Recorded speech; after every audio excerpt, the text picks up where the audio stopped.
For joining Welcome Monday, everybody. I am talking about death, dying. It's a thing that's promised to all of us. So one thing that we know that's going to happen for sure once we come into physical earth, once we're born, is that we are going to die. That is an unfortunate thing, but it's something that we don't talk about. It is a natural part of life. Change is natural, and death is natural as well because it's a natural occurrence. It's promised to each one of us, as I just stated. So, doctors said that if we don't die of anything on earth, at some point, we're going to die of cancer. If we don't die, if something else doesn't take our life before. And people say that time can heal all wounds, but I want to say that time can never heal someone passing away. Someone that you loved and someone that you cherish, time will never ever heal that wound.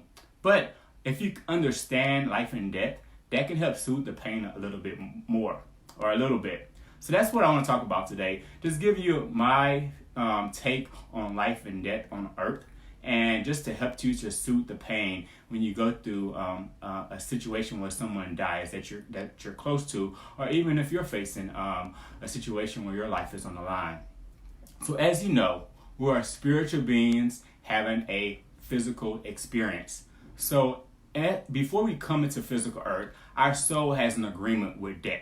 It has a time agreement with death, that we're going to live on earth for a specific time frame, and after that time frame is over with, our spiritual, non-physical self, our soul, will leave physical earth, and our body will die on earth. So, one thing I want to get clear on is that in the spiritual world, there's no time. Time does not exist. But once we get into physical earth, that is when time comes into play. So we are born, so there's a beginning point when we are born, and then there's an ending point when we die. In the physical world, that's a time frame. But in the spiritual world, there's no time frame. That's why that we say God does not have a beginning and an end, and also our souls does not have a beginning and an end. But our soul comes into physical earth within a certain amount of time to get things done. Not to follow a script of what society says our life should be, but to accomplish a certain set of unique experiences that our souls, your soul, Dion's soul, PJ Medina's soul, Judy Ann's soul, Darnell's soul, came to earth to experience and to grow and to develop. So we came to complete things. So if you look at a project, so anytime you're working on a project at work or at school or something a hobby, you have a time frame when you want to get something done by a certain time frame. So you have a beginning point and you have an end point, and that just is how life is on physical earth. We have a time frame to get things done within physical earth in order for our soul to grow and develop through opposition on physical earth. One of the most tragic things that can happen is when someone young dies. So, for instance, a baby. A baby could die, or a 1-year-old child could die. And we are very, very sad, and we often question God or the source or creation. Why did this little baby die? What was the reason behind this little child dying? They did nothing wrong to anybody. And I understand that as well. When I see a little child die, I'm like, what is the purpose and the reasoning behind this? But one thing I've been researching and I've been praying and meditating on is the soul experience, and what our soul comes here to earth to get to in order to grow and develop, the soul specifically. So when a baby dies, we don't know what that baby came to earth, that soul that was in that baby came to earth to experience. And I believe that the baby came to earth to experience love, to be in a loving environment, to feel love from a parent. So if you have a young child or someone young that dies in your life, think about the love that you give that baby, that soul. That is what they came for. They came to experience the love that you gave them during that short time frame. And that is what life is all about on earth. Experiences, getting experiences for our soul to grow and develop. And once that experiences is over with, or our time frame is over with, our soul's time frame agreement with the universe or God, once it's over with, our spirits, our souls leave physical earth and return to where it came from. So I want to see if there's any questions right now as we go about this discussion this evening. Let's see. No questions so far. So I just talked about young people dying and just the reasoning that young people die. So they don't die. Don't look at it as a bad thing. I know it's hard. I know you may have had a baby or you may have a niece or a nephew that dies very, very young, but think about the love that you gave them. Think about what their soul came here to experience on earth. They didn't come here just to have that experience just like a flush through. They really came to experience the love, and the love that you gave them, the environment that you brought them into, the home that you raised them in. That is the experience that they wanted. And honor that. Honor what you did for them, and honor their life. Even though it was short, honor it. And think about it. You can still think about them and honor their life, knowing that they came here and they accomplished what they came to do. So, I want to talk about a funeral. So, oftentimes we go to a funeral, there's a script. There's a script that usually goes like this. He was born, he went to college, he got married, he had kids, he had grandkids, he retired, he was a deacon at the school, he may have served in the choir, a deacon at the church, he may have served in the choir church, he retired, and then he died. That is the script that society has created for our lives. We don't have to follow that script. We are creative spiritual beings having a physical experience, a unique experiences. Everybody's experience is different. And we live in a day and age, especially in 2019, where we don't have to fit into a box with our life. Even a slave in the 1800s, Harriet Tubman, challenged that status quo, challenged that script of a slave life and what it was supposed to be in the 1800s. And she did some magnificent things for her soul and for her development on earth. And we still honor her today. And there's a movie out about her. So think about that. Think about what you could be doing creatively to not fit into this little script of life and get the most out of this life so that your soul can grow and develop. And that's the reason that it came here for. And you get that by connecting with your source. As I stated before, God is my source. But I don't deny anybody else's source and their connection to having love, peace, prosperity, power, strength, and joy on earth. Hello, Brianna. Hello, Cousin Kansas. Hope you're doing well. Hello, Dominic Jefferson. Thank you for joining. So I want to talk about two different men that lived and that I knew personally. So there was one man. He died at the age of 45. So both of these men died. So one was 45. He passed away at 45. He went to school. He got married. He had kids. And he worked in corporate America for 20 plus years of his life. And he worked crazy hours, 10, 12, 15 hours a day, trying to please the boss, trying to get a pay raise, trying to raise up and move upward within the company. But he didn't spend that much time with his wife. He didn't spend that much time with his family, his friends, his kids, his parents, his aunts, his uncles. He caught cancer and died within 6 months. There's another guy. He was actually one of my best friends. Same age as me. Went to school, got a college education, went to work into corporate America. But he realized at a very, very early age that there was something else inside of him that he was supposed to be doing. Something outside of this corporate America type lifestyle. Go to school, get a job, get a mortgage payment, get a car, live 30, 40 years and you pass away and then your life is over. He knew that was something else that he was supposed to be doing, that it was more purpose driven. And he took that leap of faith. It was a risk, but he took it, and he became a yoga instructor and a CrossFit instructor and connected with people in magnificent ways that he would have not been able to do in his corporate job. He lived a very, very healthy lifestyle. He became a vegan. He used all natural products. Some products he made, cleaning products, he made on his own from using natural resources. Unfortunately, he caught a brain aneurysm, and he died within a few weeks. A lot of our friends and our acquaintances was very, very sad about his passing away. But I remember my last conversation with him, and it was about evolving in life and getting the most out of life and about this journey, about this spiritual journey that we're all going through. And I'm at peace with him dying young because I know that he came to earth, he accomplished what he came to earth to do.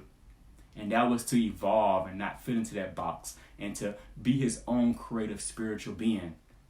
So I'm at peace with his passing away. I miss him dearly, but I can say that he lived a full and complete life, and I honor his life. The first man, I feel sorry for him. He was older than my friend that passed away, but he didn't do what he came here to do, in my opinion, in my view. I think that he was supposed to not fit into this little 9-to-5 bubble and explore ways to be with his family and his friends more and his wife more. And he was ready for retirement. He was saving for retirement. He wanted to retire early so he could travel with his wife and his kids. But he wasn't able to do that. He didn't have a balanced life along the way. He didn't go out and try to evolve as a person. Let's see if we have some more. See if we have some more people join in. Russell, hey, how you doing today, sir? Hope you're doing good. You know, when I die, I want to die empty. So I look at life like a gas tank.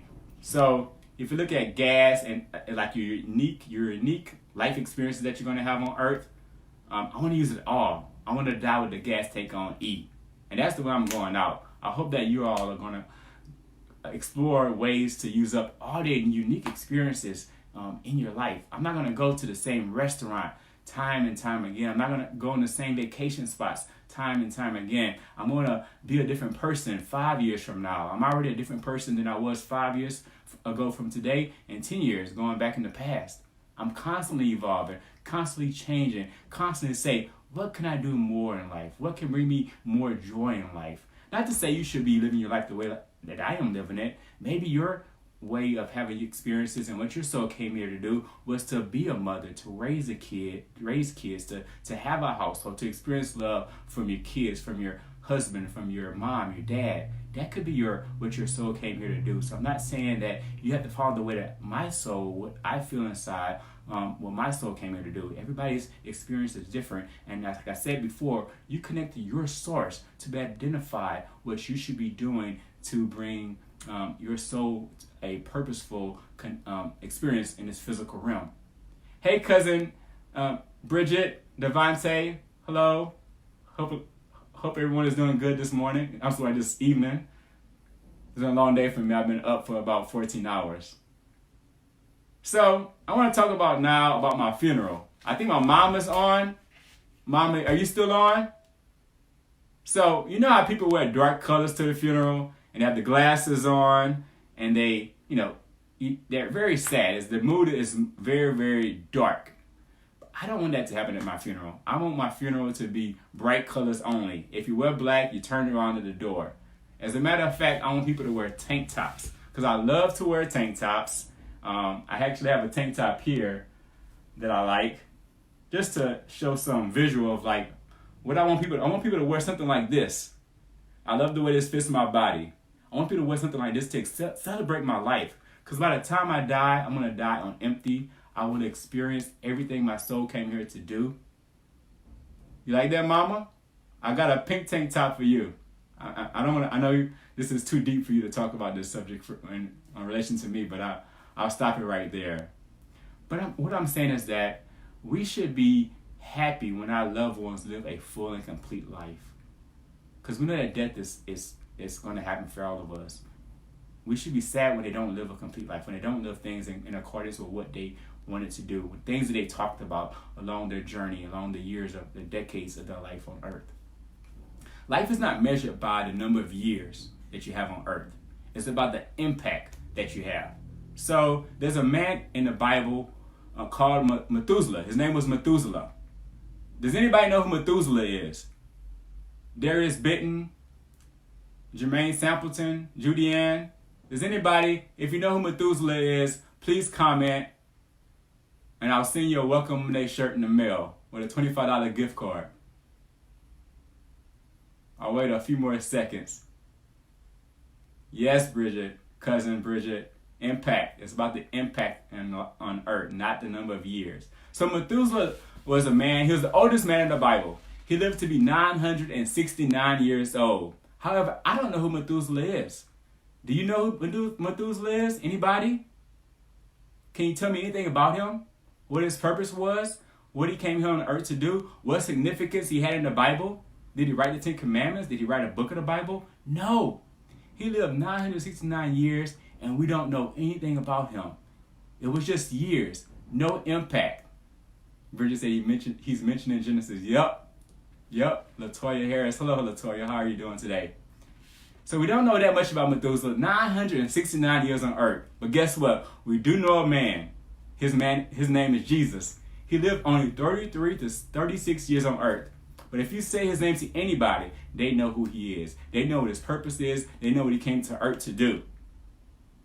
Does everybody know who Jesus is? Hello, Keenan Ivory. Thank you for joining, sir. We know who Jesus is. What about another man? What about a man named Martin Luther King Jr.? He died at the age of 39. But we know what he came here to do. Everybody knows his name.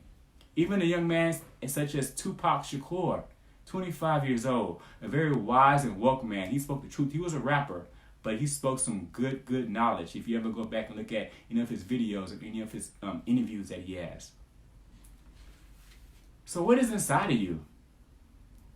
I think that's greatness. If you're watching this video right now, I know that there is greatness outside of you because you want to tap into your spirit and your soul and live the most and get the most out of this life on earth. I believe there's hidden talents inside of you. There's books inside of you. There's creative ideas and dreams and goals. Things that you have not said to your family members and friends. That you can say today that you've been keeping inside, that you've been pregnant with for years, maybe decades. Today is the day to start doing that, my friends. Die empty. Die empty like Jesus. When Jesus was on the cross, he uttered these words. It is finished. It is finished, meaning that his life was completed. What he came to do on earth, it was finished. And he knew that deep down inside because he was connected to his Father, his God, our God, capital G-O-D.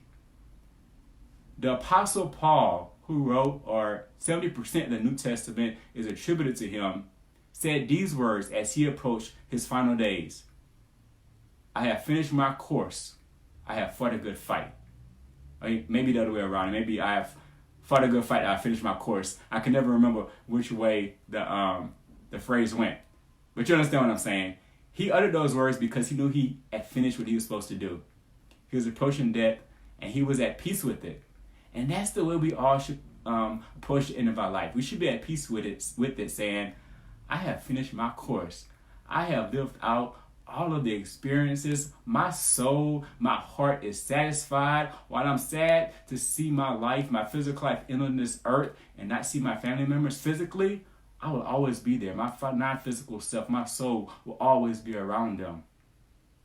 Even Martin Luther King Jr., weeks before his death, doing a sermon or a speech, he talked about being at peace with death, knowing that he had accomplished what he came here on earth to do. And then he was unfortunately assassinated. But we have the recording, we have that information that he was okay with dying because he was at peace with what he did on earth. And it's all about impact, my friends. It's not about the years. So that little baby that passed away, even though they're here for 1 year or a few months, you give them love, and that's what they came here for. So I want you to think about this. What's hidden inside of you? What can you start doing today so you don't regret anything later on as you approach the final days of your life? Today is it. Today is the time to start doing those things because time is ticking. Tick, tock, tick, tock. What are you going to do with the time that you have left? I love you. I love you all. Have a blessed and prosperous week.